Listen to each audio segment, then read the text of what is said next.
Hello दोस्तों, राधे राधे, राम राम। और बताइए कैसे हैं आप सब। आशा है और भगवान से यही प्रार्थना है आप सब अच्छे रहें, सुखी रहें और स्वस्थ रहें। Welcome back to my channel actually motivated. आज की जो मेरी स्टोरी है वो बहुत अच्छी है। और आज की स्टोरी में हम बताएंगे कि एक पिता अपनी बेटी को किस तरह से और कितना ज़्यादा प्यार करता है। आज की स्टोरी को ध्यान से सुनिएगा। हो सकता है आप भी इमोशनल हो जाएं या फिर आपकी आंखों से आंसू आ जाएं। पर मेरी स्टोरी को एंड तक सुनिएगा, एंजॉय कीजिएगा। चलिए, टाइम को खराब ना करते हुए हम स्टार्ट करते हैं हमारी स्टोरी। स्नेहा। स्नेहा अपने पिता की बहुत ही लाडली बेटी होती है और वो अपने पिता से बहुत प्यार करती है। एक दिन क्या होता है, वो अपने घर आती है और अपने पिता को कहती है कि पापा, मैंने इस लड़के से शादी कर ली है क्योंकि मैं इसको बहुत प्यार करती हूँ। तो उसके पापा जो होते हैं, उन्हें वो लड़का बिल्कुल पसंद नहीं होता।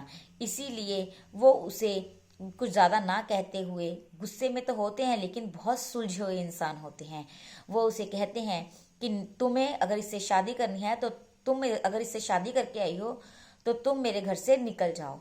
इतनी बात सुनते ही स्नेहा अपने पापा को कहती है, पापा, मेरा पति अभी कोई काम नहीं करता और वो विला है। जैसे ही उसको काम मिलेगा हम यहाँ से चले जाएंगे, लेकिन उतने दिन तक हमें यहाँ पर रुकने दीजिए। लेकिन स्नेहा के पापा कहते हैं, नहीं, मैं तुम्हें अब एक मिनट भी यहाँ पे बर्दाश्त नहीं कर सकता, तुम यहाँ से चली जाओ। और जैसे ही हम वो ये बातें सुनती है तो उसे गुस्सा आ जाता है और वो अपने पति को वहाँ से लेकर चली जाती है। और एक आधा साल निकलता है तो उसे पता चलता है कि उसका पति बहुत बड़ा धोखेबाज है और वो उसे छोड़कर चला जाता है। और तब तक उसका एक बेटा भी हो चुका होता है। तो स्नेहा क्या करती है, अपने जीवन को चलाने के लिए एक छोटा सा रेस्टोरेंट खोलती है और उसमें खुद काम करती है और अपना और अपने बेटे का पेट पालती है। तो थोड़ी देर के बाद उसे ये बात उसके पिताजी से फ़ोन पर पता चलती है कि उसके पिता का देहांत हो गया है। और उसके ताऊजी उसे कहते हैं कि तुम्हें उनसे आखिरी दर्शन उनके करने ज़रूर जाना चाहिए। ये बात सुनने के बाद स्नेहा को कोई दुख नहीं होता। क्यों? क्योंकि स्नेहा ये मान चुकी होती है कि उसके पिता ने तो उसे घर से निकाला था। अच्छा हुआ आज वो इस दुनिया से चले गए, उनके साथ तो ऐसे ही होना था। तो वो अपनी जेलिसी में इतनी ज़्यादा वो हो चुकी होती है कि उसे ये भी नहीं पता होता कि उसे सबसे ज़्यादा प्यार करने वाले उसके पिता इस दुनिया से जा चुके होते हैं। लेकिन वो अपने ताऊ की बात को मानते हुए अपने पिता के आखिरी दर्शन करने के लिए अपने घर चली जाती है।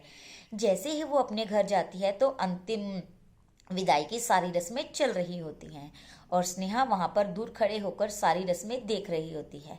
वहाँ पे बैठे बहुत सारे मेहमान रो रहे होते हैं लेकिन स्नेहा चुपचाप एक जगह पर खड़ी रहती है। और थोड़े समय के पश्चात सारी रस्में ख़त्म हो जाती हैं और स्नेहा के घर से सारे मेहमान भी जा चुके होते हैं। जैसे ही मेहमान जा चुके होते हैं तो स्नेहा के ताया जी आकर स्नेहा को एक खत देते हैं और कहते हैं, बेटा, ये खत मुझे तुम्हारे पिता ने दिया था, हो सके तो इसे फ्री होकर ज़रूर पढ़ना। और वहाँ से चले जाते हैं। रात हो जाती है और स्नेहा उस खत को खोलती है और पढ़ना शुरू करती है। उसमें लिखा होता है, मेरी प्यारी गुड़िया, मैं तुम्हें बहुत प्यार करता हूँ। मैं ये सोच भी नहीं सकता था कि मैं तुम्हें किसी दिन दुखी करूँगा या तुम्हारी वजह से दुखी होऊंगा। लेकिन मैंने तुम्हें बचपन से बहुत प्यार किया है। तुम्हें तो पता ही होगा, 5 साल में, जब तुम 5 साल की थी, तुम्हारी माँ की मृत्यु हो गई थी।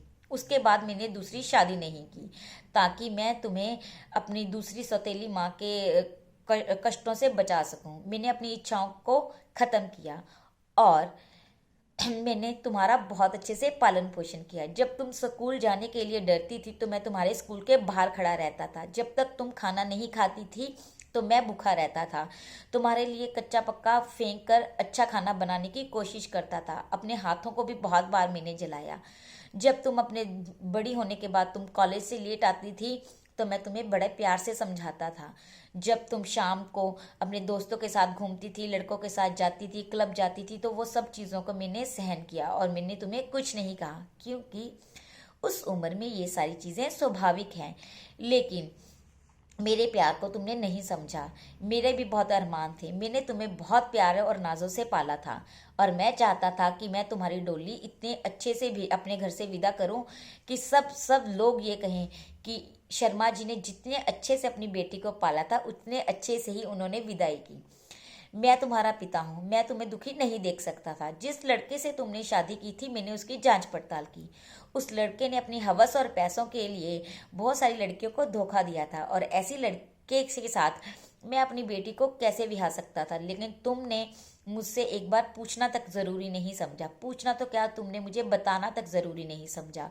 वो बेटी जो एक सुसु भी मुझसे पूछ कर जाती थी, इतना डरती थी और मुझसे इतना प्यार करती थी, उस बच्ची ने मुझसे इतनी बात भी साझा करनी ज़रूरी नहीं समझी। और जैसे ही तुम उस लड़के को मेरे घर पर लेकर आई तो मुझे गुस्सा आ गया। चलिए, मैं तो तुम्हें ये बात एक ऐसे ही बता रहा हूँ, इस खत में इसका कोई मोल नहीं है। बस मैं तो तुम्हें ये बताने के लिए खत लिख रहा हूँ कि तुम्हारी माँ के जो गहने थे और तुम्हारी शादी के लिए मैंने जो गहने बनाए थे वो मैंने अलमारी में रखे हैं, तुम उसे ले लेना। और तुम्हारे नाम, मेरे पास 2-3 घर थे और जो कि मैंने तुम्हारे नाम पर कर दिए हैं, और कुछ मेरा बैंक बैलेंस था जो कि बैंक में मेरे पैसे पड़े हैं, तुम जाकर उसे निकलवा लेना, वो तुम्हें दे देंगे क्योंकि उनका नॉमिनी मैंने तुम्हें बनाया है। मैं तो बस ये चाहता था कि तुम अपनी ज़िंदगी में खुश रहो। तुम मुझे नहीं समझ पाई। हो सकता है कि मैंने तुम्हें दुख दिया हो, उसके लिए मुझे माफ़ कर देना। मैं तुम्हारा बहुत ही बुरा पिता साबित हुआ हूँ।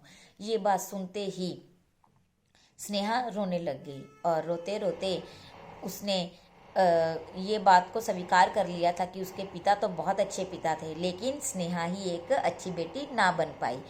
ये तो पता नहीं कि उसके पिता को अब सुकून मिलेगा या नहीं मिलेगा, लेकिन स्नेहा को पूरी उम्र सुकून नहीं मिलेगा। इतने में उसके ताऊजी वहाँ आ जाते हैं। तो स्नेहा सारी बात अपने ताऊजी को बताती है। तो उसके ताया जी बताते हैं कि जो घर खरीदने के लिए और रेस्टोरेंट खोलने के लिए मैंने तुम्हें पैसे दिए थे वो भी मैंने नहीं दिए थे, वो भी तुम्हारे पिताजी ने मुझे तुम्हें देने के लिए कहे थे, क्योंकि वो चाहे तुमसे दूर थे पर फिर भी तुम्हारी हर चीज़ पर नज़र रखे हुए थे। वो नहीं चाहते थे कि तुम दुखी हो, तो वो पैसे इसीलिए ही मैंने तुम्हें दिए थे। ये सारी बात सुनकर स्नेहा को अपने ऊपर बहुत पछतावा होता है, लेकिन अब क्या कर सकती थी वो। अब उसके हाथ में कुछ नहीं था, बस एक पश्चाताप के। और अब उसकी ज़िंदगी का जो बचा हुआ सुकून और चैन था वो भी ख़त्म हो चुका था। तो बस दोस्तों, मैं तो यही कहूँगी, बच्चे गलत हो सकते हैं, माँ बाप भी कहीं कहीं गलत हो सकते हैं, पर परिस्थितियाँ दोनों को समझनी चाहिए। माँ बाप हर जगह पे अपने बच्चों का साथ देते हैं और आपको सही रास्ता दिखाते हैं। आप कोशिश करें कि उनको समझिए, उनकी बातों को समझिए, और जो सही हो उसका चुनाव कीजिए। उनकी सलाह मशवरा ज़रूर लें। हो सकता है कि वो पहले शुरुआत में आपकी बातों को ना माने, पर कहते हैं ना, पिघल तो पत्थर भी जाता है, वो तो फिर भी आपके माँ बाप हैं। आप उनको एक बार जरूर पूछिए, समझाइए, वो आपकी बातों को कभी नहीं टालेंगे। मेरा मशवरा अच्छा लगा हो तो मुझे ज़रूर बताइए। Thank you.